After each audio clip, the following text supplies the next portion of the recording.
Hello students, welcome to the TMPS online classes.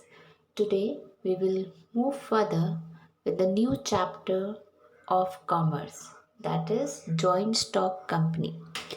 In the previous class we have discussed about the sole proprietorship and we have also done the partnership.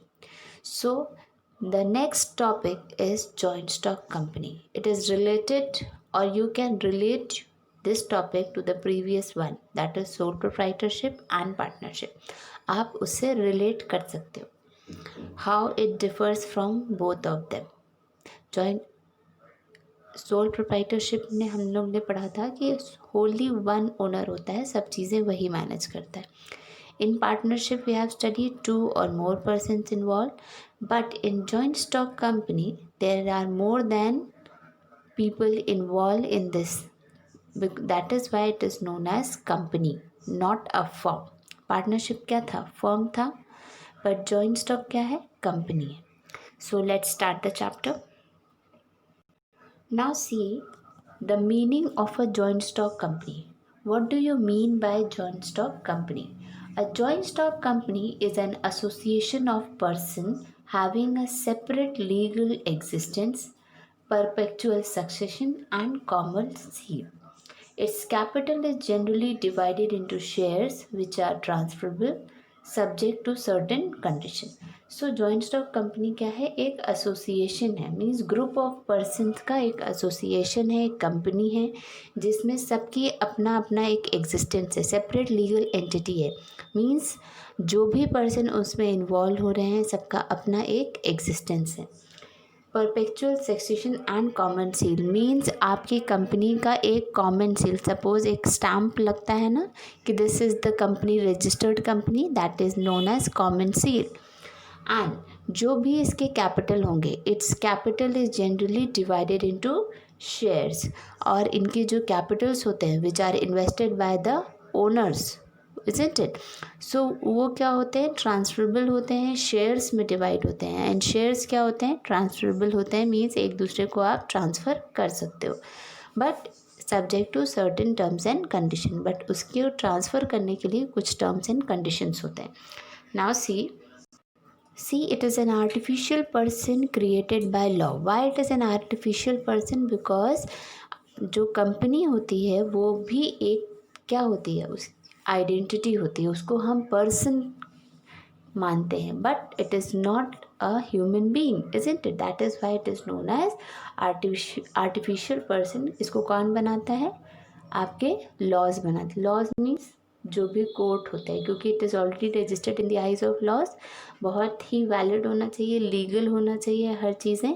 That is why it is known as artificial person. Now we will come to the features of joint stock company. What are the features of joint stock company? Now see, the first is separate legal entity. I have made a diagram for you. Please don't laugh. My diagram is not so good, but let's understand.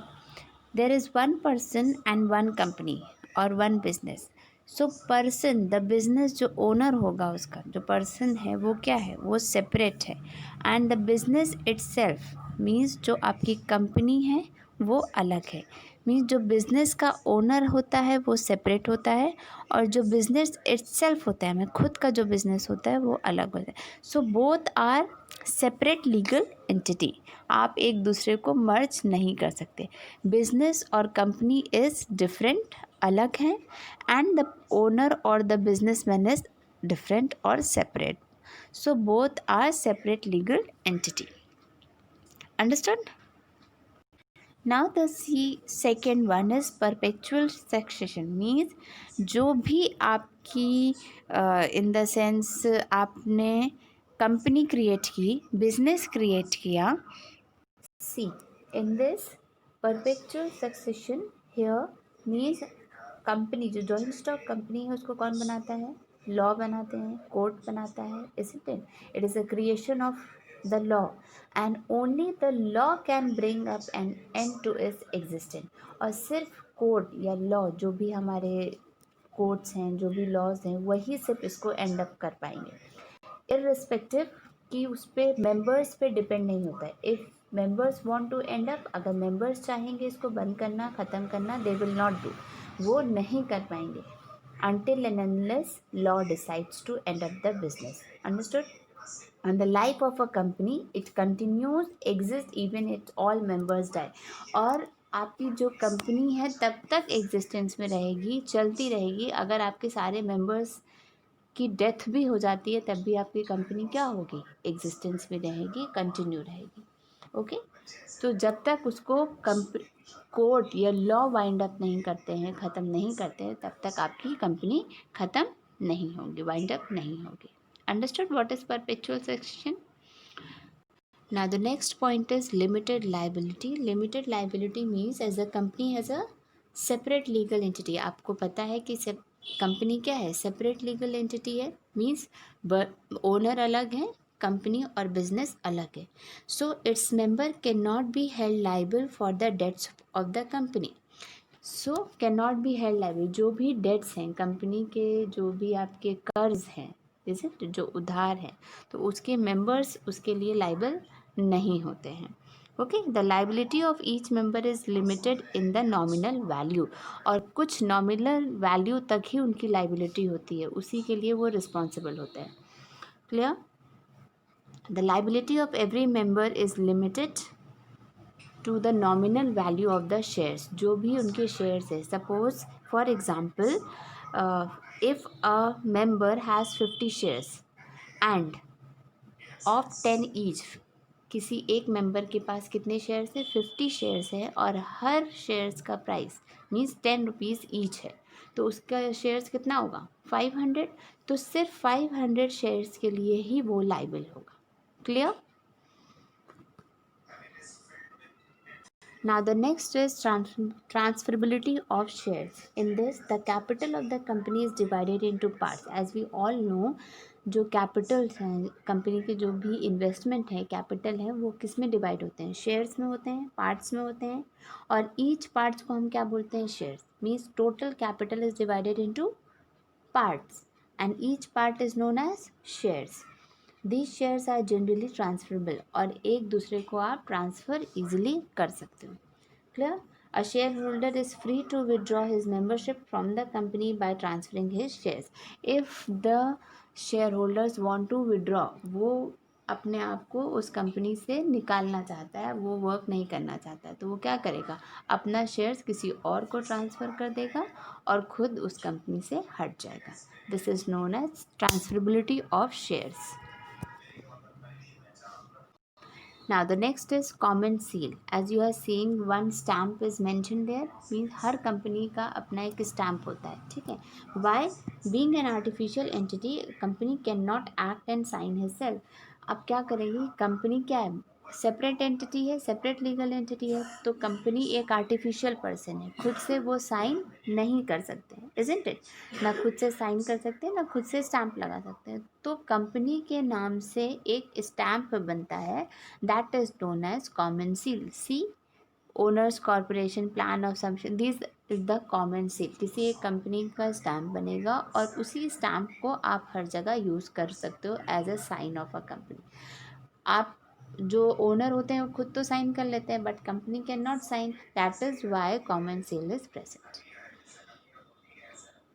Now the next is separate ownership and control. So in this topic, members have no right to participate directly in day-to-day man agreement of a company. Means जो भी day to day activities होते हैं, जो day to day work होते हैं, तो जो members होते हैं they will not directly participate in the management of the company. तो वो डायरेक्टली पार्टिसिपेट नहीं कर सकते हैं. दे इलेक्ट देयर रिप्रेजेंटेटिव. उनका काम क्या होता है, पहले अपने रिप्रेजेंटेटिव्स को इलेक्ट करना. Okay. On behalf of the members, क्योंकि मेंबर्स डायरेक्टली वर्क तो नहीं कर सकते हैं, तो वो मेंबर्स के बिहाफ पे कोई भी एक रिप्रेजेंटेटिव इलेक्ट होता है और वो ही क्या करता है, they elect their representative called directors. और सपोज स्कूल में क्या होते हैं, टीचर्स अगर हैं या स्टूडेंट्स हैं तो क्लास में मॉनिटर्स होते हैं, isn't it? In the same way, the members elect the directors ताकि उनके बिहाफ पे वो वर्क कर सके. Clear? And the ownership of the company is distributed among the shareholders. और ownership किसके हाथ में होती है? shareholders के हाथ में होती है. और manage कौन करता है? directors manage करते हैं. Okay? The management of a company is delegated and centralized. So इससे क्या होगा कि आप एक हायरार्की, एक सेंट्रलाइज्ड वे में वर्क कर सकते हो. सभी ओनर्स और सभी शेयर होल्डर्स बहुत सारे होते हैं, तो सब इकट्ठा तो काम नहीं कर सकते. सब इकट्ठा अगर मैनेज करने लगेंगे तो it will be create confusion and difficult to manage. That is why they elect their directors to manage the work of a company. Clear? Next is voluntary association. A joint stock company is a voluntary association of certain persons formed to carry out a particular purpose in common seal. Members of a company can join it and leave it their own free will. Joint stock company क्या है? एक voluntary association है जिसमें persons involve होते हैं. ठीक है, सब चीज़ें कैरी आउट करते हैं टू पर्टिकुलर पर्पस. किसी एक कॉमन पर्पस के लिए वो वर्क कर सकते हैं. Okay. And the members of a company अपनी मर्ज़ी से ज्वाइन होते हैं और अपनी मर्ज़ी से जा सकते हैं. वो उनकी विल होती है. Now the next is corporate finance. The share capital of a company is generally divided into large number of shares of a small value. These shares are purchased by large number of people from different walks of life.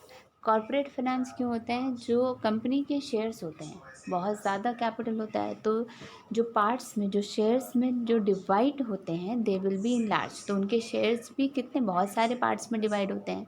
And after dividing it, तो बहुत सारे people इसको क्या करते हैं? खरीदते हैं. So it's create a corporate finance में ज़्यादा लोग खरीदेंगे तो ज़्यादा इन्वेस्टमेंट होगा, ज़्यादा चीज़ें मैनेज होगी. That is Y it is known as corporate finance. And the last is registered body. As you all know, everything is based or created by laws in the joint stock company. That is why joint stock company is a registered body, as it is an artificial person created by law. As we see ना कि joint stock company क्या है? एक artificial person है, इसको law ने बनाया है, and we cannot wind it up until and unless law or court can wind it up. That is why it is a registered body. Okay, now please go through the chapter.